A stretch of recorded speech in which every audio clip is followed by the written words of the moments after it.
warahmatullahi wabarakatuh. Kembali lagi bersama Mr. Slam Channel. Bapak Ibu, pada kesempatan kali ini saya akan membahas mengenai soal kompetensi teknis P3K Guru tahun 2022 beserta kunci jawabannya.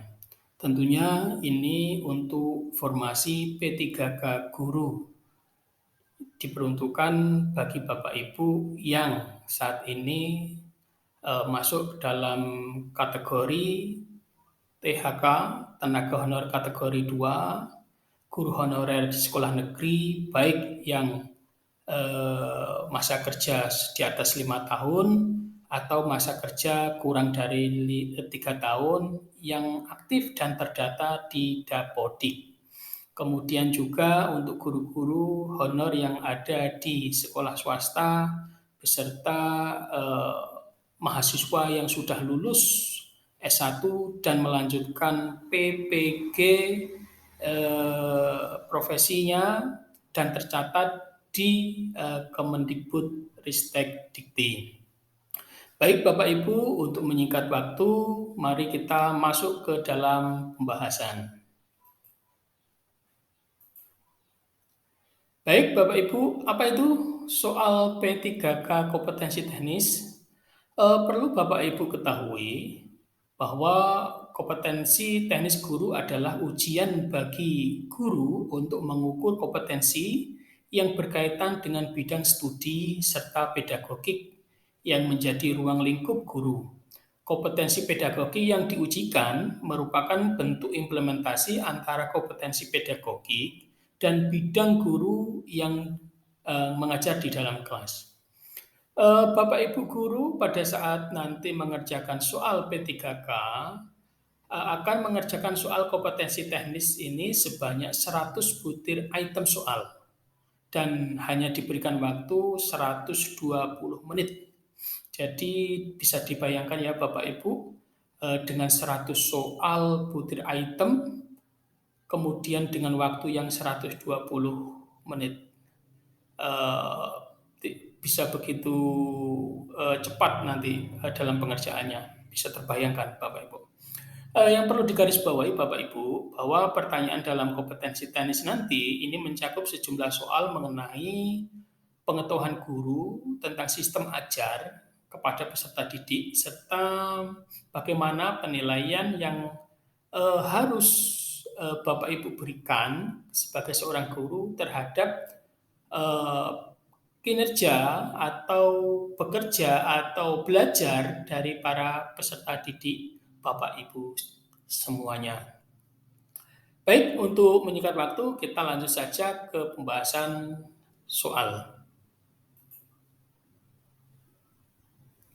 Oke, Bapak Ibu, soal yang pertama yaitu teori yang menyatakan bahwa peserta didik selama kegiatan belajar lebih ditekankan untuk aktif berpikir, menyusun konsep-konsep, serta memberi makna tentang hal-hal yang dipelajari, dan yang paling penting terwujudnya belajar itu sendiri. Itu adalah niat peserta didik itu sendiri merupakan aliran dari teori konstruktivis, behavioristik, humanistik, sibernetik, atau kognitivistik. Jawaban yang benar adalah A.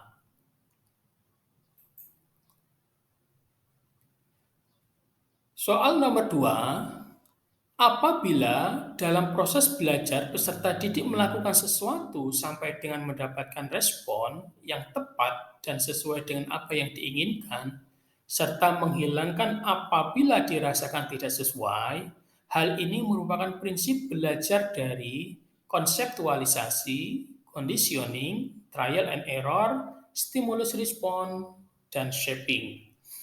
Jawaban yang benar adalah C.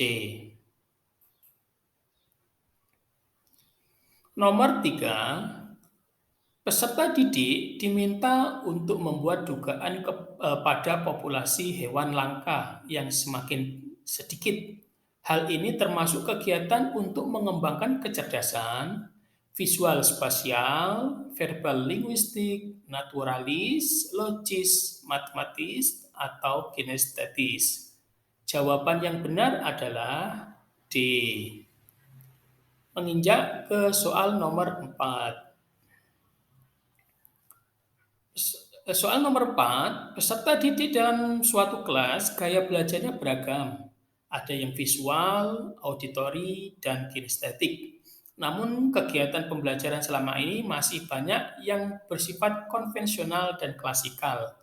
Agar dapat memenuhi ketiga gaya belajar tersebut, guru perlu menggunakan metode ceramah, diskusi, dan tanya jawab, menggunakan media komik, pembelajaran, dan buku paket, menggunakan program audio dan modul, menggunakan media audio, video, dan percobaan, atau menggunakan modul dan PowerPoint. Jawaban yang benar adalah D. Soal nomor 5, kegiatan pembelajaran yang diawali dengan pemberian rangsangan, mengidentifikasi masalah, melakukan pengumpulan data, dan mengolah data sehingga mampu memberikan pembuktian dan menarik kesimpulan sesuai dengan model pembelajaran, problem-based learning, inquiry learning, discovery learning, integrated learning, atau project-based learning. Jawaban yang benar adalah C.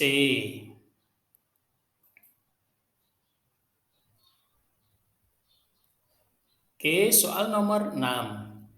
Contoh penerapan teori behaviorisme yang dilakukan oleh guru saat ini dalam media digital dalam praktek pembelajaran adalah internet dan PowerPoint, internet dan media Zoom, PowerPoint dan Microsoft Word, Google dan YouTube, atau PowerPoint dan multimedia. Jawaban yang benar adalah E. Pertanyaan nomor 7. Guru mempelajari latar belakang masalah, seluk-beluk dan permasalahan peserta didiknya. Ketika kemudian guru memberikan informasi atau pengetahuan yang memadai peserta didiknya, maka hal ini merupakan tahapan kreativitas dalam iluminasi, verifikasi, inkubasi, persiapan meletakkan dasar, atau produksi. Jawaban yang benar adalah D. Soal nomor 8. Belajar merupakan usaha pemberian makna oleh peserta didik kepada pengalamannya melalui asimilasi dan akomodasi yang menuju pada pembentukan struktur kognitifnya, memungkinkan mengarah kepada tujuan tersebut. Ini merupakan teori belajar konstruktivisme, humanisme, behaviorisme, sibernetik, atau kognitivisme. Jawaban yang benar adalah A.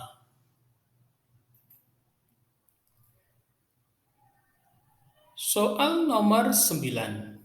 Apabila peserta didik belum siap untuk melakukan keterampilan berpikir tingkat tinggi, maka strategi yang dilakukan guru adalah mengidentifikasi peserta didik baik yang sudah siap maupun yang belum siap untuk mengikuti pembelajaran dengan proses berpikir tingkat tinggi. Tetap melakukan kegiatan pembelajaran dengan keterampilan berpikir tingkat tinggi dengan meminta peserta didik untuk fokus. Membentuk kelompok peserta didik dengan kemampuan yang heterogen dalam proses pembelajaran. Mengubah perencanaan pembelajaran yang disesuaikan dengan kemampuan dan keterampilan peserta didik yang heterogen.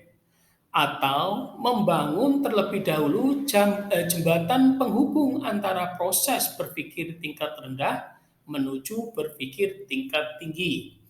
Jawaban yang benar adalah E.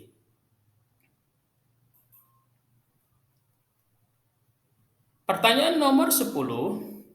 Ada banyak model pembelajaran yang dapat digunakan dalam mengimplementasikan pendekatan saintifik.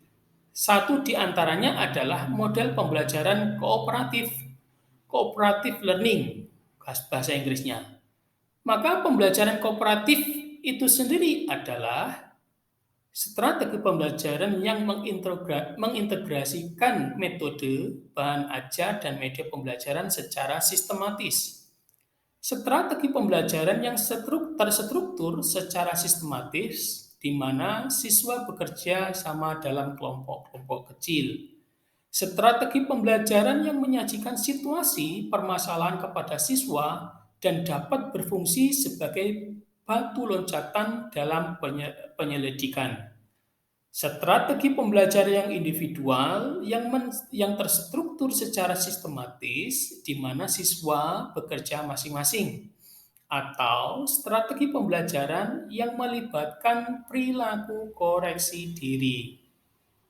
Jawaban yang benar adalah B.